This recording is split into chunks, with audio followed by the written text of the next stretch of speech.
suspicion of a conspiracy involving big oil in the city and perhaps other right-wing elements in Texas. The doubts even extended to our new president, Lyndon Johnson, a Texas political leader for 30 years. A Blue Ribbon Commission was appointed to investigate the events in Dallas, with Chief Justice Earl Warren named as chair. Within 9 months, the members reported there had been only one assassin, there was no conspiracy, and improvements were needed in protecting the president. Although conspiracy theories were downplayed by the Warren Commission as rumors and speculation, the suspicions and controversies did not end. In the aftermath of the assassination, politics changed dramatically. In November 1963, Kennedy's progressive programs were mired in congressional infighting. Barry Goldwater, a dedicated conservative, was preparing to run as a traditionalist, promising a showdown over the progressive politics followed since the Great Depression. With the assassination, that equation was gone. Johnson was the moderate to conservative against the staunch conservative. With Kennedy dead, Goldwater's anticipated liberal versus conservative showdown for the voters to decide simply did not happen.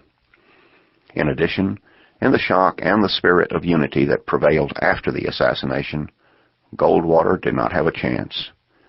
He lost decisively in the presidential election that November 1964, only 6 weeks after the Warren Report memorialized the lone assassin theory, creating a lasting icon in our lost president, and awarded Johnson the lingering sympathy vote.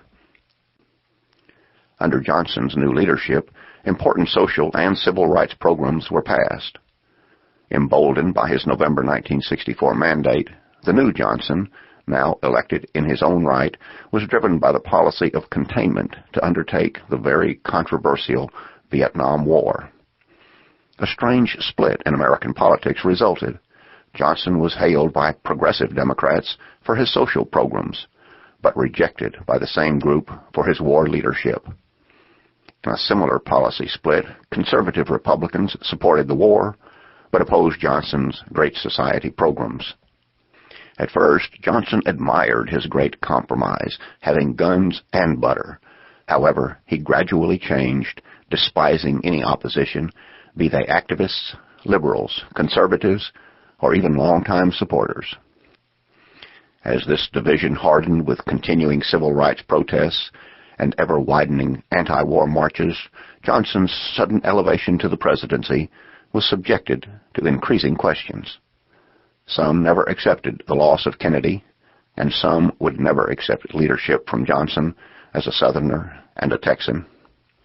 By the spring of 1968, because of all the opposition, Johnson was literally a prisoner in the White House, and all these elements surrounded and haunted him.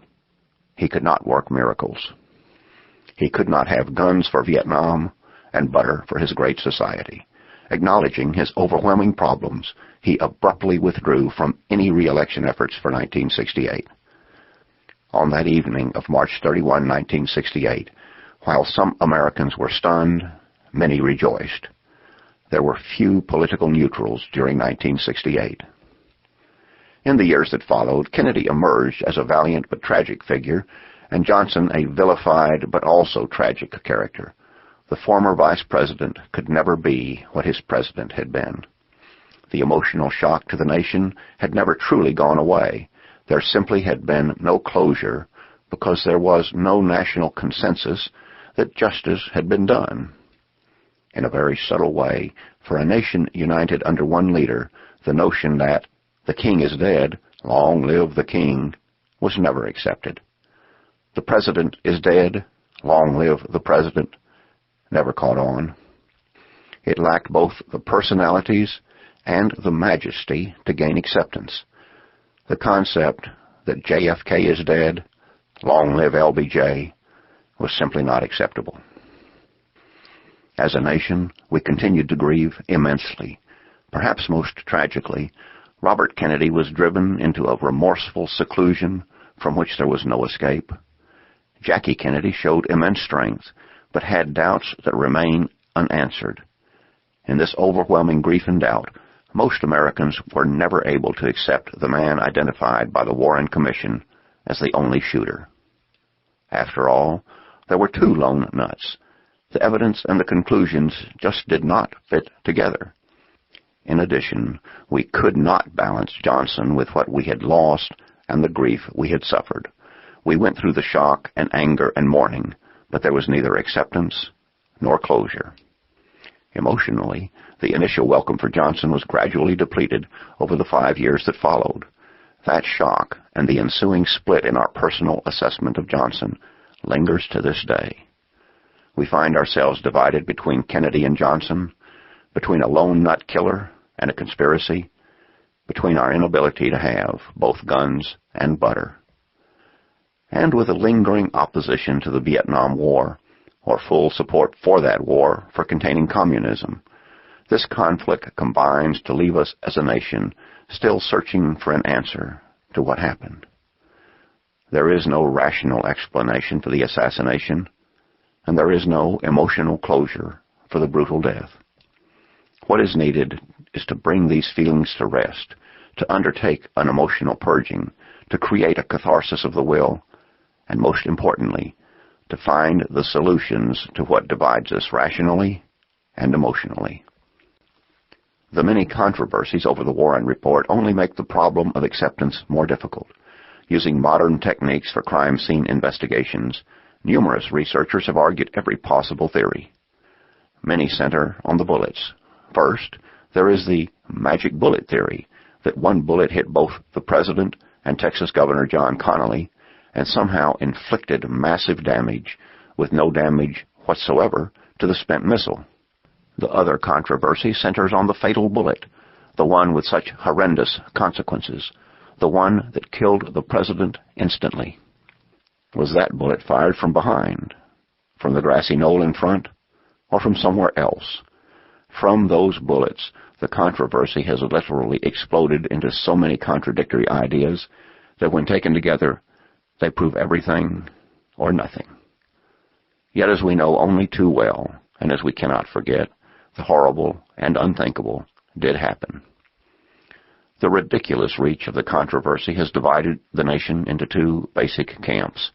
One remains convinced there was a conspiracy, involving at the bare minimum more than one shooter. They tend to deride anyone disagreeing with them as an apologist for the Warren Report. The other camp, a shrinking enclave, believes that any person asserting there was more than one assassin is mentally off balance. For many of them, reference to the grassy knoll refers to anyone believing in any conspiracy theories. Such references, this group believes, are cockeyed. They oppose any idea of a conspiracy in government anywhere. At the heart of the debate is an issue that has been with us from the beginning of the American Republic. Patrick Henry argued passionately against a federal system, contending that men would always be selfish, serving personal gain at the expense of the general good. That debate was so intense that the Constitution was approved by the several states with only the slimmest majorities. As we shall see, power initiated the tragedy in Dallas on November 22, 1963. Too often, men in power do what they want, not what the law requires. Turning to a solution to this problem, abuse has occurred often enough to warrant a further expansion of our democratic traditions.